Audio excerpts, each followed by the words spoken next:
So I'm going to talk you through today our end of week markup for Euro USD. It should have been a really profitable week, but as you can see, price was kind of quite congested. I would have really, what I was kind of forecasting is a really nice push down into these kind of liquidity lows. But look, we may get that coming into next week, so I'm absolutely prepared for that fact. For now, I'm just going to talk you through the trades that I took and the trades that maybe I missed, and that should give you a real clear understanding of what we should be looking at. I'm going to be talking through some quite advanced liquidity concepts here, so if any of these phrases or understandings don't make sense, then obviously go back and watch some of my previous videos, and I'll put a playlist up here or here. So let's get stuck into it.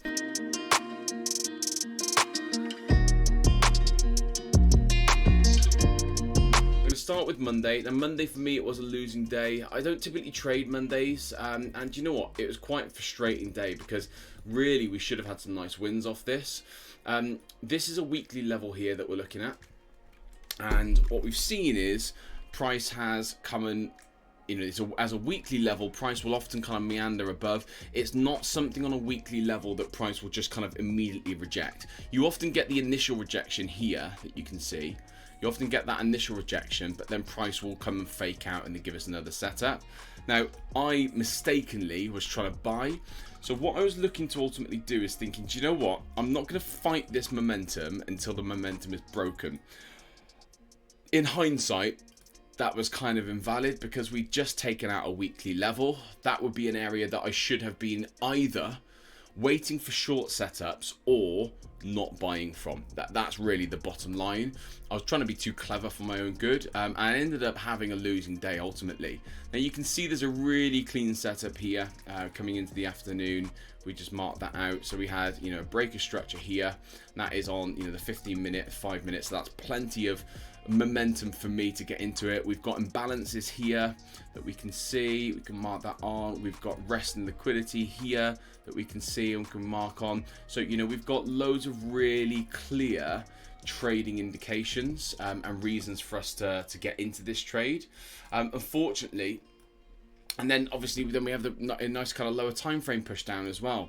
So what we should have done is taken this trade like this, stopped safely above the high, held down to that first low, would have got our 2R out and everything's golden.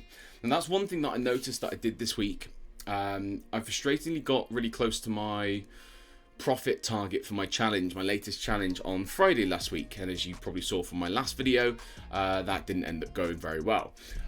So I was chasing an extra 1%, that's all I needed to pass, and ultimately ended up going 4% down, and it really messed with my mindset. Revenge trading, FOMO trading were coming in, increasing positions, moving stop losses, all the stupid stuff that you guys are all doing still today. Even us professionals, funded traders will do it as well.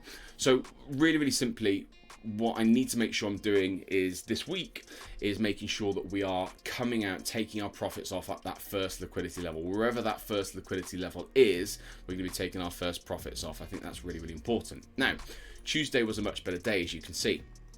So let's have a quick look. And the first thing I want to do is I'm just going to take our replay tool back to that's Tuesday. Okay, so have a look at our daily time frame and let's see what highs and lows we've got to look at. Okay, so we had a low here that you can see that I'll just mark on. Okay, we've got a low there.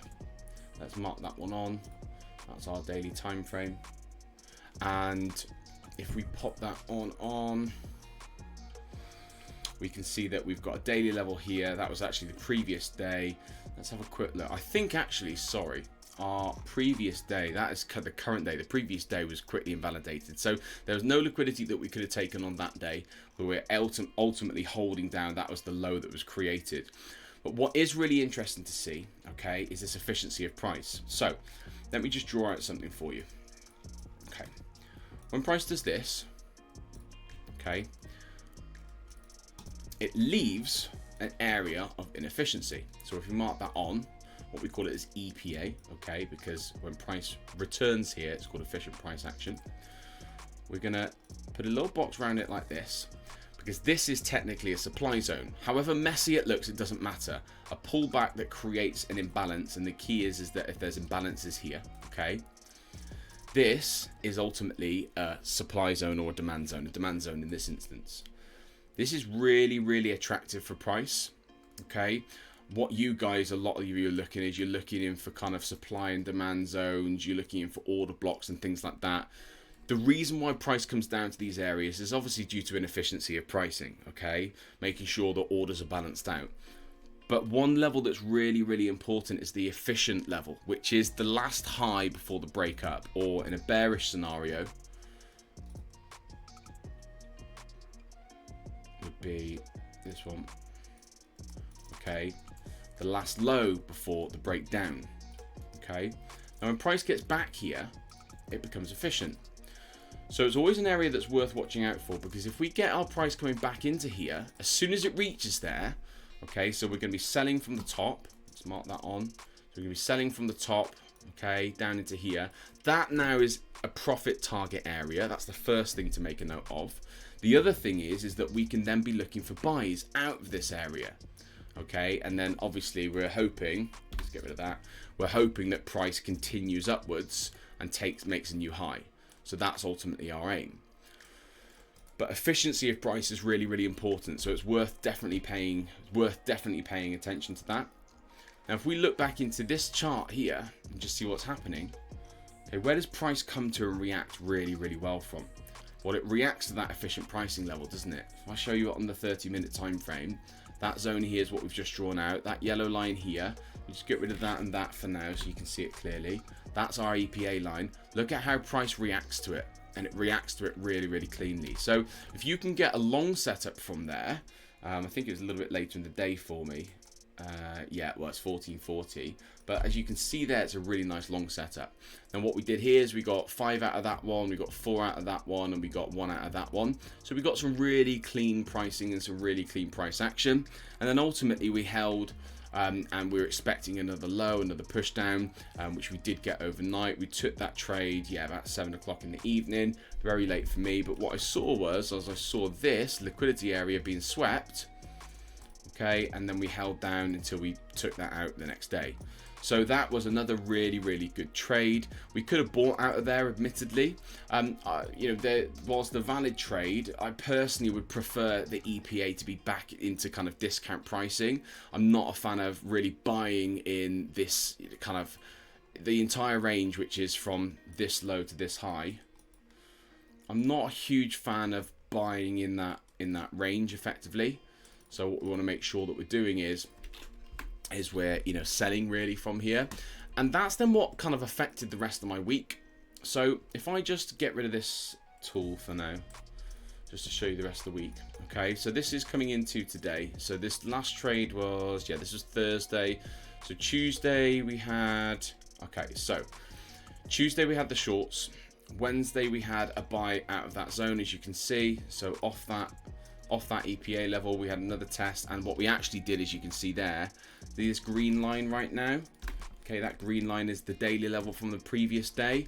I was a little bit later than planned on this trade, as you can see, but we got a buy out of there, and you know, we had a couple of factors. We had the EPA line and we had a daily level. So for me, that was now enough liquidity taken, good rejection pattern, and a good push up. We only got a little bit out of it, as you can see, but we made some profit. That was good. I was then expecting it to push higher, which it did. Okay, and we took out these Asia highs and then pretty much rejected straight away. So we got some trades out there. And then ultimately on Thursday, we got a nice push down as well. That was from the news. So, you know, and then we then took out the low of, sorry, we came and retested that daily level. Okay. Now Friday, we gave a lot of that profit back. That's today, literally today. Now, what I was expecting, okay, because we've been pushing down, we've been taking out lows, is I was expecting ultimately the price to continue pushing down further and just rebalance some more of this area. We've got a nice big imbalance in there. But what actually happened, if you can see, is we took out another daily level, and I'll be honest, I was analysing my charts on my phone and it didn't really give me the information that I needed. But if you look at that setup, look at how clean it is. If I drop it down to the 1 minute time frame, you can see really, really clearly. So that red line is our daily level. We've had a beautiful little push down, retest, and then we've had a fake up, leaving behind our institutional candle, ISC. We've then had a push up, push down, push up, manipulation, and push to the highs. Now what I should have done is around 8 o'clock is got into this trade like that. and I could have held up to Asia, I would have got 1.5 out. I could have held up to some of this imbalance here. It didn't really take any more liquidity out, as you can see. It didn't really do much other than kind of retest that little zone there and take out some imbalance. But you can see how that trade was really, really nice. What I did stupidly is I was expecting lower prices. So this little kind of messy push above, that I sold from, and we got a little bit out of that. Then my bias changed, and then I was just kind of ping-ponging up and down the marketplace. So it ended up being a really frustrating day for me. I ended up with a couple of losses instead of a couple of wins. Now, one of the big changes that I'm going to make this week is I'm going to make sure that every trade that I take, when I get to 2%, I'm going to take 80% of that position off. I saw last week about 4 or 5 positions that got to 2%. Now, had I taken that 80% out and taken out, say, 1.6% out of the marketplace, I'd be in a really good position. 4 or 5 trades, let's just say for a round number, it's 1.5. If I do that 5 times in a week, I've taken 7.5% out of the marketplace. That's fantastic. That's all I need. And what I did last week is I was holding for the bigger trades, which when you look at my entire week, how many of the bigger trades did we get? 1, 2. So 2 bigger trades ran to 1 out of 5, when actually a couple of these other positions ran to 1 to 2, and I could have been taking most of it out. And yeah, I'm going to miss out on a little bit of R, or a little bit of percentage on this one and this one. Sorry, that one and that one. But with the greatest of respects, if I'm taking 7.5% out on the other trades, then really it should have been a better week. Now, when you look at this chart, you can see it's very congested. We're in this kind of constriction area where price is kind of just ranging, and these are really difficult market conditions to trade in. What I'll be looking for next week, if I just literally, I'm just going to take everything off this chart for the time being. I'm just going to hide all of it, lock it and hide it, okay? If I take everything off this chart, what I really need to be seeing next week is seeing some sort of, manipulation. We've got a daily level there that needs to be manipulated, so let's mark that one on. We've got a weekly high here that needs to be manipulated. That's marked that one on. Don't like all this messiness above my chart, so I'm going to get rid of that. Okay, and get rid of that. And then obviously down here we've got a couple of daily levels that are probably quite significant. That one less significant than that one, of course, but then a major level. So, when we look at overall structure, we've had this big push up. What we've had this week is just a real nice correction. That's about it. When we go down to the hourly time frame, we've still got loads of imbalance here. So we've got imbalance here, we've got imbalance here, we've got imbalance here. I would hazard a guess that price is going to push down now. If I look at the overall trend of the marketplace, it has been a very bearish week. Normal market structure would tell us that we have a accumulation in day 1, which we haven't had. That's the Monday. We then have a manipulation and then a push down, and accumulation, manipulation, distribution. We haven't really had that. We've had a bit of an accumulation, then we've had a push down, so the expectation would be for a bullish week, but then we haven't really had a bullish week. We've just had a ranging week. So it's been a bit of a confusing one, really, and hopefully we'll get some clearer signals next week and we can go from there. So look, thanks for tuning in. Appreciate your time, appreciate your patience with me as always, and hopefully catch you in the next video. Cheers.